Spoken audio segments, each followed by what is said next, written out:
జరిగిన ఇన్సిడెంట్ చాలా బాధాకరణం. ఎందుకంటే నిన్న మా లాల్గడి మలక్పేటలో అలియాబాద్ మున్సిపాలిటీలో మాజీ సర్పంచ్ ఇంట్లో శ్రీనివాసరెడ్డి ఇంట్లో మేము కూర్చొని ఉంటే, మేము మా కౌన్సిలర్లతో రివ్యూ చేసుకుని కూర్చొని ఉంటే, నేను వచ్చింది చూసి వాళ్ళు ఇటు ముంగటికి ఒక బండి ప్రచార రథం పంపించి డీజే బండి పెద్ద సౌండ్ తోటి ఒక హాఫ్ అన్ అవర్ సంది మోగిస్తూ ఉన్నాడు.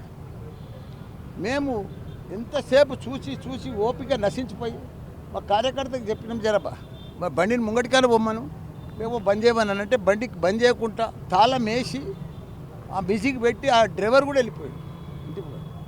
మా వాడు పోయిండు చూస్తాను బండి ఇట్లా ఏదైనా బండి ఆ వైరన్న యాన జర దీతామని ఒకటకనే 100 మంది వజ్రేష్ యాదవ్ డిస్టిక్ ప్రెసిడెంట్ కాంగ్రెస్ దౌర్జన్యంగా వచ్చి ఒక ఎస్సీ ఢిల్లీ రమేష్ అంటారు ఆయన దళితుడిని పట్టుకొని కొడుతూనే ఉన్నాడు. హుర్నియం ధనాధన కొడితే ఆయన బండకేసి పడ్డాడు. ఆయన అన్ని వీడియోలు కూడా వచ్చినాయి బయటికి. దాని తర్వాత ఎవ్వరు టీఆర్ఎస్ కాండో ఉంటే వాళ్ళని కొట్టుకుంటూ వస్తారని కొట్టుర్రా సంపుర్రా అని మల్లారెడ్డి ఆడుండని చెప్పి నేను మా అల్లుడు రాజశేఖర రెడ్డి ఎమ్మెల్యే మల్కాజ్గిరి మేము ఇంట్లో లోపల కూర్చొని పని చేసుకుంటూ కూర్చుంటే వాళ్ళ టీవీపై సత్యనారాయణ ఉన్నాడు, ఆంధ్రజ్యోతి ఆంధ్రప్రభ ఇద్దరు మన విలేకరులు ఉన్నారు, ముగ్గురు కూర్చొని మాట్లాడుతున్నాం.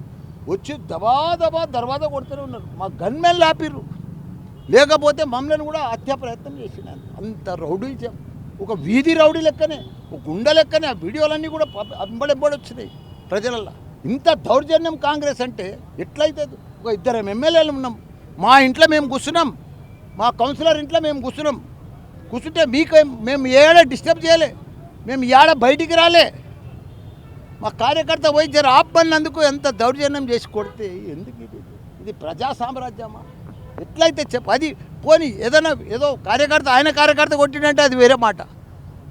డైరెక్ట్ డిస్టిక్ ప్రెసిడెంట్ వజ్రేష్ యాదవే వచ్చి కొట్టడము, మళ్ళీ లోపలికి రావడము, మా కారు అద్దాలు వలగొట్టుకోవడము, మా దర్వాజా వచ్చి కుద్దడము. అంటే మా గన్మెన్లు లేకుంటే మా పరిస్థితి ఏంది?